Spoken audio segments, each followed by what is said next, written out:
안녕하세요. 우리 이번 시간에는요, 중세국어 소실 문자 첫 번째 시간입니다. 우리가 비읍 순경음 첫 번째 시간으로 공부해 보도록 합시다. 비읍 순경음이라고도 하고 순경은 비읍이라고도 하죠. 그러면 소실 문자 수업으로 들어가 보도록 할까요? 자, 그러면 순경음 비읍에 대해서 들어가 보도록 합시다. 일단 순경음 비읍은요, 이제 소실 문자죠. 지금은 이제 사라져버린 문자예요. 즉 오늘날에는 사용하지 않는 한글 낱글자를 얘기를 합니다. 우리 그 오늘날에 사용하지 않는 한글 낱글자에는 바로 이제 지금 할 순경음 비읍 외에도요, 또 이제 이 뒤에 이제 이어서 할 텐데 역시 이제 뭐지 여린 이웃 있고요. 그리고 또 뭐가 있을까요? 반시음이 있겠죠. 그리고 인이응 있고요. 그리고 또 사라져버린 아래아 이렇게 있답니다. 자, 그 중에서 우리가 이제 순경음 비읍에 대해서 공부를 할 텐데요. 순경음 비읍 우리가 순경음 비읍 같은 경우에는 앞에서 우리가 중세국어 앞에서 얘기를 하면서 만들어진 글자, 우리 만들어진 이제 훈민정음에서 만들어진 글자였었나요? 만들어진 글자에서 우리가 볼 수가 없었었죠. 우리가 뭐 상형의 원리에 의해서. 그리고 나서 어땠어요? 우리 상영을 한 다음에 가외의 원리에 따라서 이렇게 쭉 나왔는데 거기에서 만들어진 글자는 아니었어요. 저 그럼 이 순경은 비읍 밑에 이응이 달린 이 순경은 비읍이라는 것은 어디에서 나온 것이냐? 바로 우리가 이제 뒤에서 아니 앞에서 얘기를 했듯이 그 우리가 자음을 만들고 자음을 새롭게 운용하는 과정에서 연서 규정이라는 게 있었죠. 연서는 바로 뭐라 그랬어요? 훈민정음 본문에서 설명을 하고 있는데요. 바로 이 이응을 입술 소리 아래 이었으면 이거 그대로 이제 그대로 해석을 한 거예요. 이응을요 여기죠. 이응을 이 입술 소리 아래다가 우리가 이어 쓰는 게 바로 연서입니다. 이어 쓴다라고 했을 때 우리가 지금은 글씨를 여기 왼쪽에서 오른쪽으로 이렇게 쓰지만 예전에는 이제 세로였잖아요. 그러니까 이어 쓴다라는 것은 위에 쓰고 그 밑에 아래 이렇게 쓰는 게 이어 쓰는 거겠죠. 그러다 보니까 우리가 입술 소리 아래 이 영을 이어 쓰게 되면 이응을 영이래 이응을 이어 쓰게 되면 입술 가벼운 소리 바로 그것이 순경음이 되는 것이다. 자, 입술 소리 우리가 공부를 했었죠. 바로 이 비읍 입술 소리 뒤에다가 바로 이 이응을 바로 이어서 쓰게 되면 연달아서 쓰게 되면 바로 입술이 가벼운 소리 바로 이 입술 소리였던 게 이응을 붙임으로써 입술 가벼운 소리라는 것을 표현을 하는 그런 소리구나. 그래서 이 비읍 소리가 바로 어때요? 조금 가벼운 입술 가벼운 소리가 되는 이 입술 소리가 비읍이 입술 소리잖아요. 입술 딱 마주치면서 나는 소리 이게 좀 가볍게 나는 소리인 바로 비읍 밑에 이응이 붙은 순경은 비읍이 탄생하게 된 거죠. 바로 이게 이제 연서 규정에 의해서 만들어진 글자예요. 그러니까 이거는 우리가 이제 훈민정음에서 만들어진 28글자 안에 있었던 게 아니고 바로 이제 자음에서 연서 규정에 의해서 우리가 이제 새롭게 만들어진 글자다라는 것을 아시면 되겠죠. 우리가 비읍 같은 경우에는 이제 앞에서 자음 공부를 할 때 이제 폐쇄음, 즉 파열음 이렇게 공부를 하죠. 그런 파열음이었던 비읍과 다르게 얘는 이제 마찰음이에요. 마찰음은 어때요? 어때요? 마찰을 하면서 내는 소리죠. 입술을 이렇게 오므리게 되면 입술이 지금 오므렸다고 생각하세요. 오므리면 여기에서 이렇게 입술 사이에서 공기를 마찰을 내면서 내는 소리 이게 바로 마찰음이 되겠죠. 그러니까 이 비읍 이응이 붙어있는 이 비읍 순경 같은 경우에는 바로 어때요? 바로 마찰음이라고 하는 특징을 가지고 있죠. 특히 이제 우리가 이제 어떤 음일까라고 봤을 때 우리가 해례 제자에서 이렇게 설명을 해주고 있는데요. 입술이 잠깐 합쳐지지만 잠깐 입술을 딱 붙이지만 목구멍 소리가 많다라고 바로 순경음 비읍에 대해서 설명을 하고 있어요. 그래서 이거 같은 경우에는 우리가 풍선 같은 거 불 때 어떻게 후 이렇게 입술을 마주치면서 풍선 이렇게 입술 입이 후 이렇게 눈 그려줄까? 눈 이렇게 하고 후 불잖아요. 후 이렇게 입을 이렇게 입 좀 이렇게 했지만 입을 후 불 때 우리가 지금은 후 이렇게 불지만 거기다 소리를 내보세요. 어때? 유성이니까 성대 떨리게 후 이제 알겠죠? 야, 그러면 입술을 마주친다. 입술 마주쳐 양순 순이 입술이에요. 입술을 어때? 붙이고 후 마찰하죠. 마찰하면서 소리 내보세요. 성대 올리게 후 이게 바로 뭐라고? 순경은 비읍의 소리가 되는 겁니다.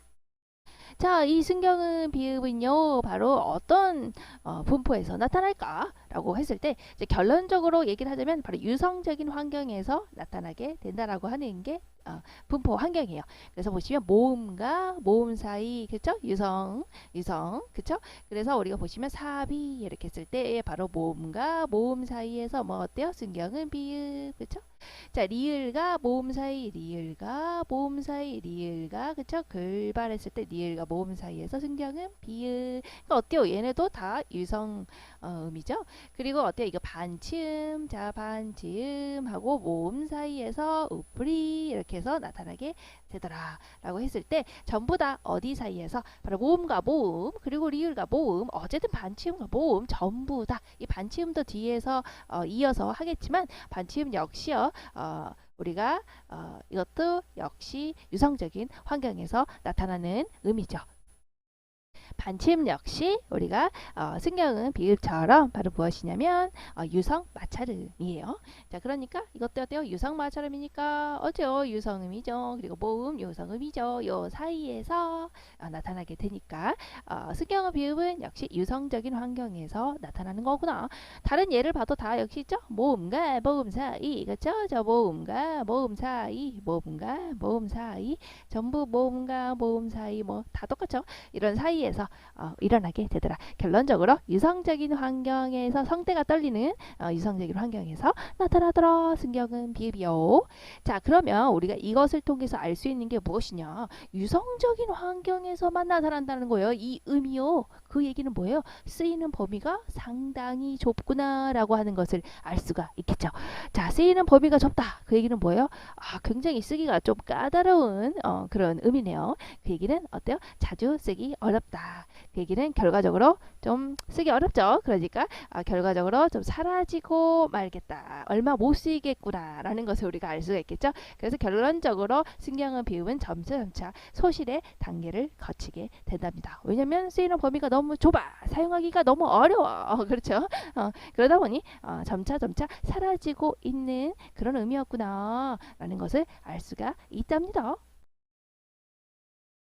그러면 이제 순경음 비읍의 이제 변화를 보도록 할까요? 일단 순경음 비읍 같은 경우에는 유성 마찰음 있죠.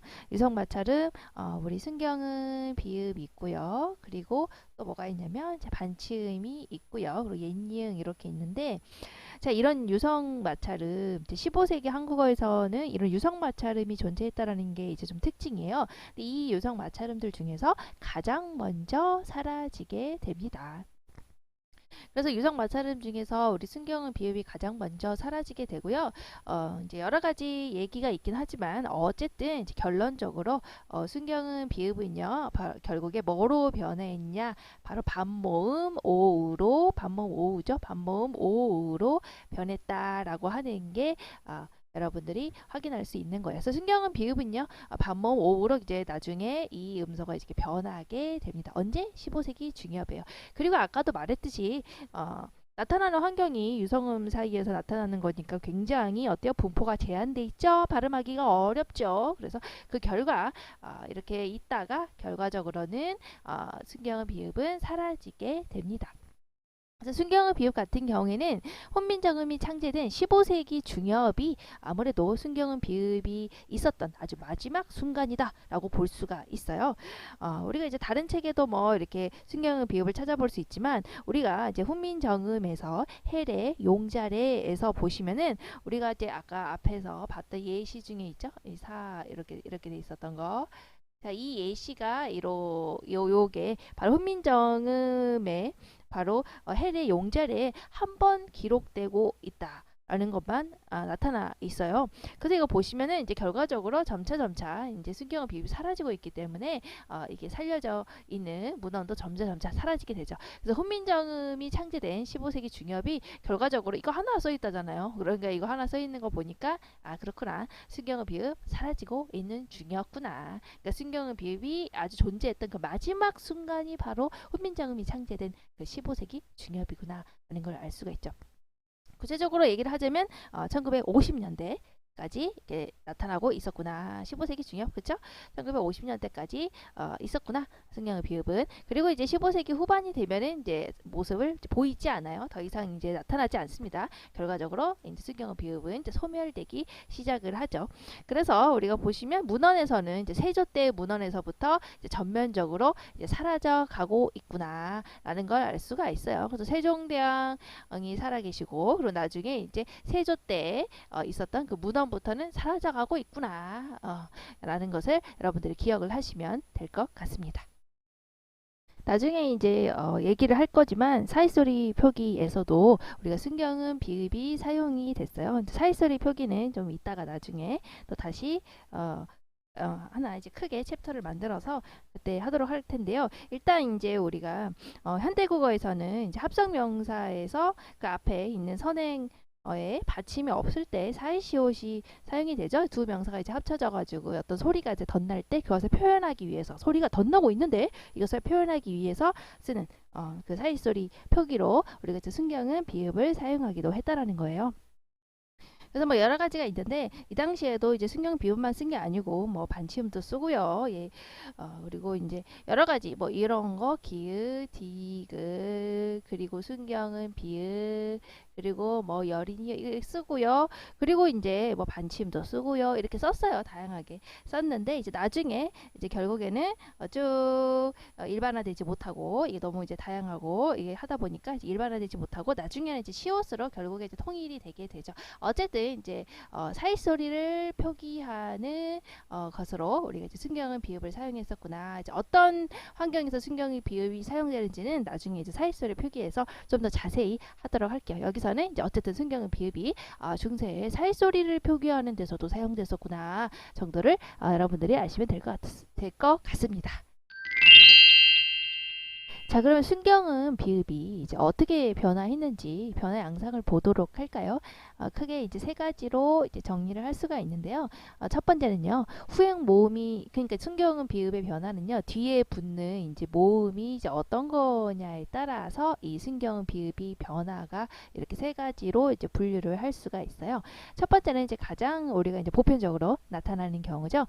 바로 이제 뒤에 이어지는 후행 모음이 바로 이거나 아니면 일 경우예요. 그래서 순경은 비읍이 있고 뒤에 이어지는 이 모음이 아죠. 그렇죠? 순경은 비읍이 있고 뒤에 이어지는 모음이 어죠. 자, 이 경우에는 순경은 비읍이 바로 무엇으로 변했냐?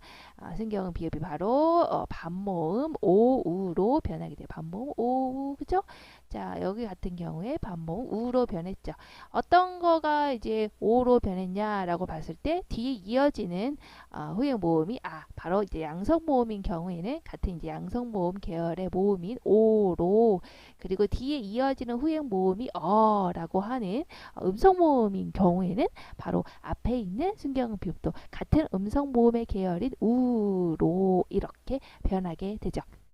이렇게 후행 모음이 이거나 어일 경우에는 바로 우리 순경은 비읍이 바로 이제 반모음 오나 우, 반모음 오나 우로 변하게 되죠. 이렇게 쓰기 잘 안 보이네. 이렇게 해서 볼까요? 자, 반모음 이제 오나 이제 반모음 우로 바뀌게 되죠.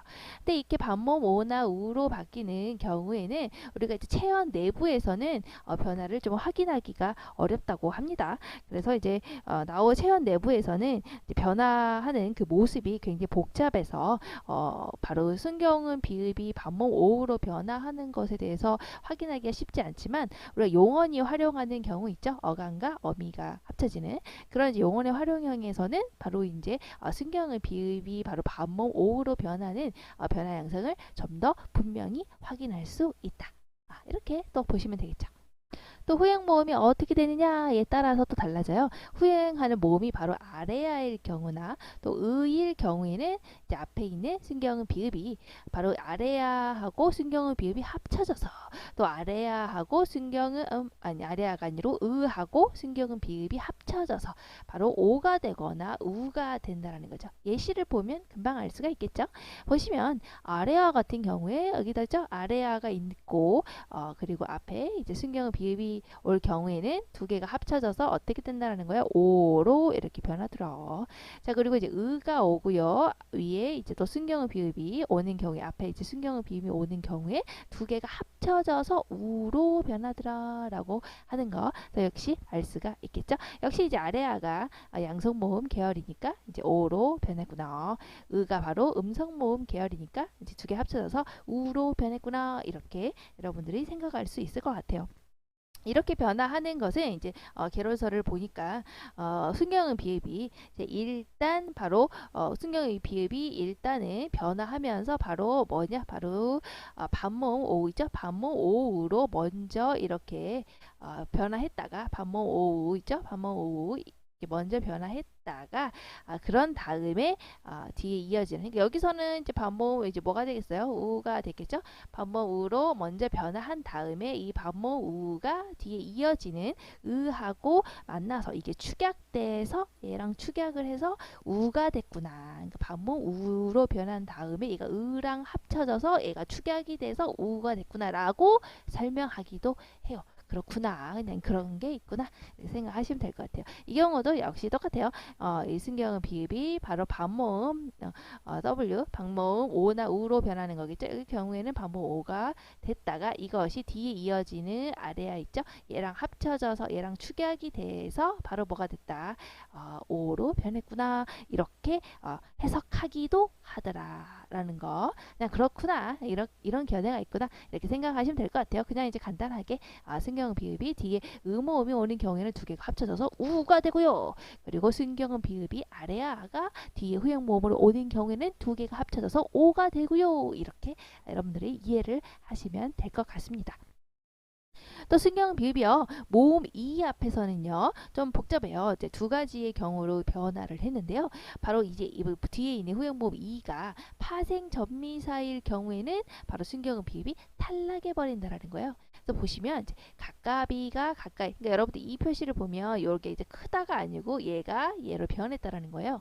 그래서 보시면 가까비가 가까이가 됐는데 이것을 보니까 어떻게 됐다라는 거예요. 얘가 가깝다라고 하는 형용사에다가 우리가 가깝다는 형용사에다가 뒤에 이가 이제 붙은 거겠죠. 그 이가 붙어서 뭐가 된 거예요? 가까이라고 하는 부사가 됐죠. 그러니까 형용사가 부사가 됐죠. 형용사가 이가 합쳐져서 부사가 됐죠. 그러니까 이 같은 경우에는 파생 전미사가 되겠죠. 형용사를 부사로 만들어주는 문법적인 기능을 가지고 있는 우리가 파생 전미사구나라는 것을 알 수가 있어요. 자, 이런 경우에 그렇죠. 이런 경우에는 어떠다라는 거예요. 앞에 붙어 있는 순경음 비읍이 탈락을 한다라는 거예요. 그래서 가까이로 변화한다라는 겁니다. 근데 이제 파생 전미사가 아닌 경우에 이가 파생 전미사가 아닌 경우에 이 DB 같은 경우에는 바로 이제 어미예요. 그렇게 했지만은 이라고 하는 이제 어미가 되겠죠. 그러니까 어쨌든 파생 전미사가 아니죠. 이제 이런 경우에는 어떠나고요? 뒤회가 되기도 하고 뒤회가 되기도 하고 뒤회가 되기도 하고 이런 식으로 여러 가지로 이제 변화하는 모습을 가지고 있구나라는 것을 알 수가 있죠. 근데 이제 국어사 개설이라는 책을 보게 되면요.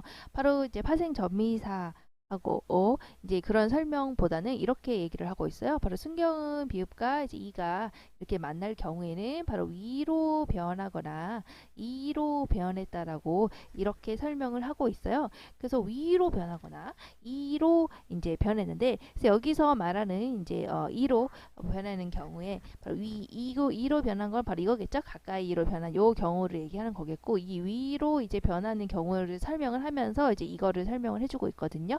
다른 또 이런 책에서는 국어사 개설 책에서는 또 이렇게 설명을 하고 있구나 이렇게 생각하시면 될 것 같아요. 그래서 거기서는 이제 위로 이제 DB가 이게 위로 이제 변했는데 이 위로 이제 변한 케이스인데 바로 이 위를 적을 방법이 표기하는 그런 방법이 훈민정음 체계에는 없었기 때문에 이 어미가 이렇게 막 다양하게 변한 것이 아니고 이 위를 표기하려다 보니까 이 표기하는 방식이 훈민정음 체계에는 없었기 때문에 이런 식으로 다양하게 표기가 되었더라. 이제 이렇게 설명하기도 한답니다. 이제 그렇구나.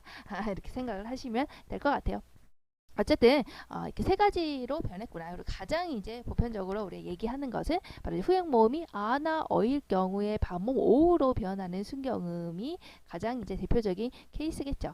그리고 이제 여러분들이 후형 모음이 이제 아래아가 올 경우에는 아래아와 순경음 비읍이 합쳐져서 바로 어때요? 오가 되고요. 그리고 순경음 비읍 뒤에 의가 올 경우에는 두 개가 합쳐져서 우가 되는 거구나. 이렇게 더 정리를 해주시면 좋을 것 같아요. 그리고 이제 추가적으로 그리고 모음 이 앞에서 순경 비읍이 왔을 경우에 이 이가 파생 전미사인 경우에는 순경 비읍이 탈락을 하고요. 그리고 파생 전미사가 아니고 이 경우에는 DB 같은 경우는 어미죠.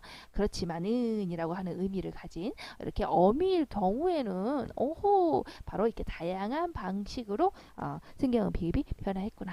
이렇게 정리를 해두시면 좋을 것 같습니다. 그리고 이제 이 순경은 비읍을 현대의 비읍 불규칙 어간과 이제 직접적인 관련이 있다라고도 설명을 할 수가 있답니다. 우리가 이제 현대에서 나타나는 우리가 비읍 불규칙 아시죠? 비읍 불규칙 같은 경우에 이제 어차피 이제 뒤쪽에서 또 다시 현대 문법을 할 때 설명을 하겠지만요. 비읍 불규칙 어간 우리가 이제 비읍으로 끝나는 어간이 비읍으로 끝나는 경우에 어떤 어간 같은 경우에는 뒤에 붙는 어미가 우리가 모음으로 시작하는 어미 앞에서는 이제 모양을 다르게 하더라는 거예요. 그래서 보시면 이제 이런 케이스죠. 현대에서 보시면 이제 덥다라고 하는 건데 뒤에 덥다라고 하는 이 어간이 있는데 뒤에 이렇게 자음으로 시작하는 어미가 이렇게 자음으로 시작하죠.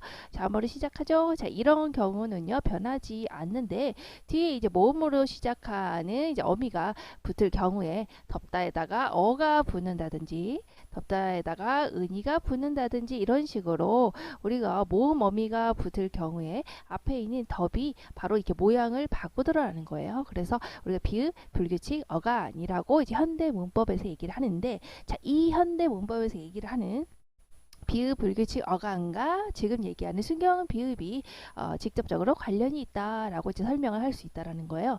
그래서 어떻게 설명을 할 수 있냐라고 본다면, 그러니까 요 현상 있죠? 이렇게 되는 현상을 어떻게 설명할 수 있냐? 비읍 불규칙 어간들은요 원래는 이제 이랬다라는 거예요. 모음으로 시작하는 어미 앞에서 모음으로 시작하는 이 어미 앞에서는 어떻게 끝났냐? 비읍으로 끝나지 않고 바로 순경은 비읍으로 끝나더라.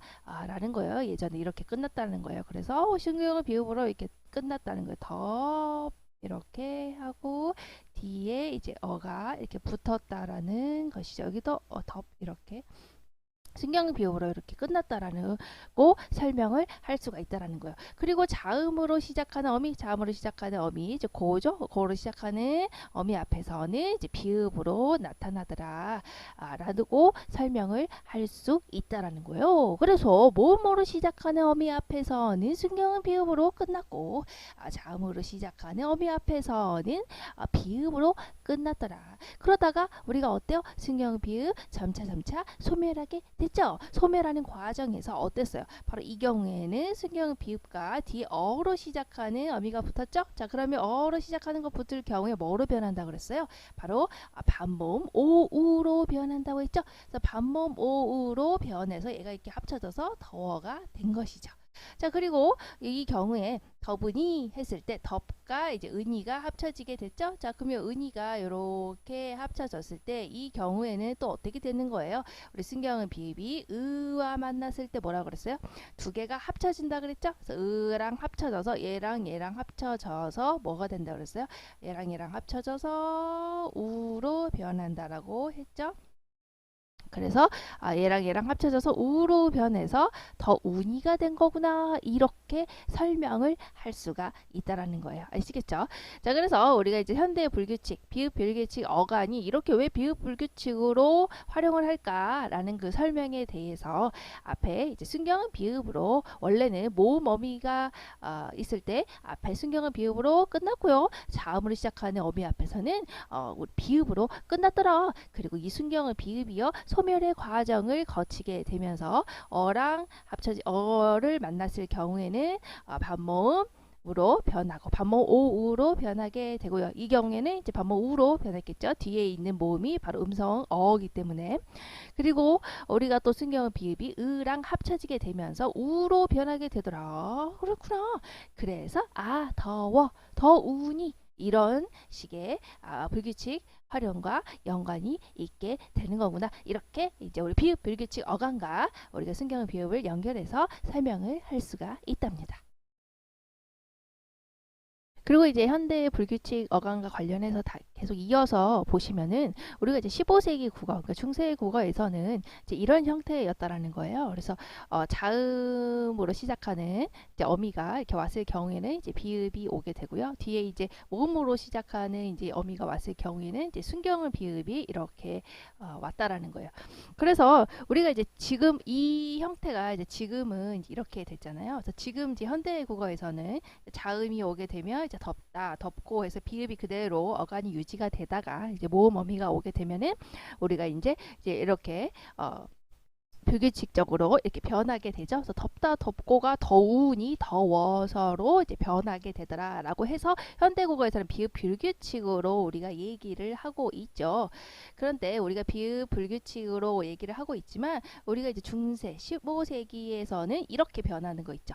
자음 어미 앞에서는 이렇게 그대로 비읍, 그리고 모음 어미 앞에서는 순경 비읍으로 변하는 이 현상이요 규칙적이었다라는 거예요. 당연히 일어나는 현상이었다라는 것을 아시면 될 것 같아서 이게 원래 이제 규칙적이었던 거죠. 그러면서 이제 순경어 비읍이 이제 소멸되기 시작하면서 이제 이런 형태로 변하게 되고 이제 현대에서는 이것이 이제 불규칙 으로 연결이 된다 이렇게 생각을 하시면 될 것 같아요. 그래서 중세국어에서는 모두 이 둘 다 이제 규칙 활용으로 볼 수가 있어요. 그래서 우리가 이제 여기에서는 조금 더 깊게 들어가게 되면은 원래 형태라고 해가지고 활용하기 원래 형태를 우리가 기저형이라고 하거든요.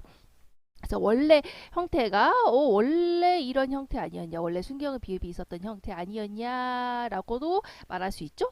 뭐 이렇게 보게 된다면 그렇구나. 덥고 같은 경우에는 여기 자음으로 시작되는 경우에는 순경의 비읍이 비읍으로 바뀐 거구나. 얘를 이제 기본형으로 잡는다면, 그리고 얘 같은 경우에는 그대로 모음 어미가 온 거죠. 그래서 그대로 연음이 됐기 때문에 딱히 별다른 교체가 없는 형태구나. 이렇게 이제 볼 수가 있다라는 거예요. 하지만 이제 원래 형태가 이제 덥하고 밑에 순경의 비읍이 아니라 그냥 이제 비읍 형태이면 어떨까라고 했을 때, 자, 이래도 이제 설명이 된다라는 거예요. 왜냐면 덥다 덥고는 얘 같은 경우에는 이제 딱히 교체가 없고, 그리고 얘가 뒤에 이제 모음이 왔을 경우에 얘가 순경은 비읍으로 교체가 된 거구나 이렇게 설명을 할 수가 있다라는 거죠. 그래서 이제 15세기 국어, 중세기 국어에서는 얘가 원래 형태든지 얘가 원래 형태든지 이렇게 변하고 이렇게 변하는 현상이 전부 다 이제 규칙적으로 설명이 가능하다라는 것을 볼 수가 있어요. 그리고 이제 하나 더 추가로 얘기를 하자면 그렇다고 해서 전부 모든 어간이 비읍으로 시작하는 어간이 모든 이 어간이 바로 이렇게 모음으로 시작하는 어미 앞에서 순경어 비읍으로 다 교체가 된 것이냐라고 하면 아닌 경우도 있죠. 예를 들어서 뭐 닙다라든가, 그리고 우리가 이제 잡다 같은 경우에는 15세기 국어에서도요, 우리가 어때요? 바로 이제 뒤에 이제 모음 어미가 왔을 때 순경어 비읍으로 이제 변하지 않았다. 라는 경우도 있다라는 거예요. 하지만 이제 대부분 이랬다. 그리고 이 경우에 연결해서 현대 국어의 비읍 불규칙 어간과 연결해서 설명을 할 수가 있다. 이제 이렇게 보시면 되는 거죠. 그래서 이제 결론을 얘기를 하자면 현대국어의 이런 비읍 불규칙 같은 경우에는 우리 중세국어의 이제 순경의 비읍이 결국에 나중에 소멸의 과정을 거쳐가면서 반복 오우로 변하는 현상과 연결이 되더라라고 우리가 이제 결론을 내릴 수가 있죠. 그래서 이걸 이제 개론서에서 있는 문장을 그대로 가지고 온 건데 현대국어에서 똑같은 말이에요. 현대국어에서의 비읍 불규칙 용어들은 비읍 불규칙 요 활용들은 모두 평행한 변화, 그러니까 중세국어의 순경의 비읍의 소멸 과정에서 나타나는 순경의 비읍이 소멸하는 과정에서 반복 오우로 변하는 것과 관련이 되더라라는 것을 그대로 이렇게 얘기를 한 거다. 똑같은 말이다라는 거. 그리고 하나 더 추가로 얘기를 하자면 이제 방언과 연결을 할 수가 있어요. 우리가 이제 중부 방언을 제외한 여러 방언에서는 우리가 중부 방언을 제외한 여러 방언에서는 중세국어 아까 우리가 이제 그러니까 중부 방언에서는요. 자, 여기가 이제 중부 지역의 중부 방언인데요. 보시면 알겠지만 서울도 있고 이제 경기도 있죠. 그래서 강원도 들어가고 위에 이제 북한의 이제 황해 이쪽도 이제 들어가죠. 그리고 이제 충북도 들어가고 충남도 들어가요. 그래서 여기가 이제 중부 지역이니까 여기서 이제 말하는 것을 중부 방언이라고 할 수 있겠죠. 그래서 여기서는 이제 우리 비읍 불규칙, 그러니까 우리가 순경은 비읍이 반복 오우로 변하는 현상이 있었다라는 거예요. 하지만 이 지역을 제외한 지역이죠. 거기서는요. 그러니까 뭐 경상도나 이런 쪽 있죠. 그런 쪽에서는 중세국어 순경의 비읍이 이렇게 반복 오우로 변하는 현상이 없었다는 거예요. 그래서 그대로 그냥 비읍으로 연결이 됐다라는 거예요. 그래서 그러면은 우리가 이제 경상도 지방이나 이제 그런 다른 지역 같은 경우에는 어때요? 바로 비읍 불규칙 용어들이 우리가 이제 이 순경의 비읍이 반복 오우로 변하는 현상이 없었기 때문에 이 지역에서는 어떻게 연결이 되겠어요? 그냥 모음 어미가 연결되더라도 비읍이 그대로 유지가 되겠죠. 그러니까 우리가 이제 가끔 TV를 보다 보면 어떤 말 나와요? 더워 죽겠네, 더워라, 이렇게 얘기하는 경우를 봤죠. 자, 이렇게 그대로 더워라 하지 않고요. 아우 더워 하지 않고 아우 더워라 이렇게 그대로 비읍이 유지되더라라는 것을 우리가 이제 중부 방언을 제외한 그런 방언 지역에서는 순경의 비읍이 반복 오우로 변하는 현상이 없더라. 여기에서는 그대로 비읍과 비읍으로 발음이 되더라. 그래서 이거와 연결하자면 그러면 이 지역에서는 비읍 불규칙이 일어나지 않겠구나. 그러다 보면은 모음어미 앞에서는 그대로 비읍이 유지가 돼서 더부니 아우 더버라 이렇게 얘기를 하겠구나까지 연결하시면 되겠네요. 자, 그러면 이제 우리가 이제 국어의 역사 고등학교에서 어떻게 다뤄지고 있느냐 하고 연결해서 보자면 우리가 이제 중세 국어를 지금 하고 있는 중이었죠. 이건 이제 앞부분에서 했었으니까 거기에서 우리가 이제 보는 게 뭐였어요? 바로 이제 소실 문자에 관련된 부분이죠. 현대 국어에서 쓰이지 않는 자음과 모음이 있다 하면서 이 소실 문자에서 여러 가지가 이렇게 나와 있어요. 우리가 훈민정음 창제하고 관련된 소실 문자는 우리가 이렇게 있겠죠. 이렇게 인이응, 반치음, 그리고 여린 히읗, 아래 정도가 있지만 우리가 이제 아까 지금 공부한 거는 순경음 비읍이었잖아. 순경음 비읍은 뭐라 그랬어요? 훈민정음 창제할 때 창제된 것이 아니고 우리가 이제 비읍까지는 창제가 이렇게 됐었죠. 우리가 이제 미음 바로 이제 상형의 원리, 입의 상형의 원리를 통해서 미음 만들고 그 다음에 가획의 원리를 통해서 여기다 가획을 해서 비읍을 만들었었죠. 자, 그리고 이제 여기서 끝이었는데 우리가 이제 글자를 쓰다 보니까 이런 글자를 이제 사용하더라는 거예요. 어떤 글자? 바로 순경음 비읍. 어떻게 만들어졌어요? 바로 밑에다가 이응을 이렇게 이어쓰기 해서 연서 규정에 의해서 만들어진 게 순경음 비읍이었죠. 이 순경음 비읍 역시 당시에는 쓰였지만 지금 현재 쓰이지 않기 때문에 이 소실 문자에 들어가는 거랍니다. 오늘은 여기 소실 문자에 해당되는 바로 이제 순경음 비읍을 했네요. 여기 이제 고등학교 책에서는 이런 식으로 나와 있구나. 소실 문자에 해당되는 순경음 비읍인데 굉장히 자세하게 공부를 했죠. 네, 여기까지 하면 순경음 비읍에 대한 설명은 끝났습니다. 우리 다음 시간에는요 또 다른 중세국어 시간으로 만나도록 합시다. 우리 다음 시간에 만나요.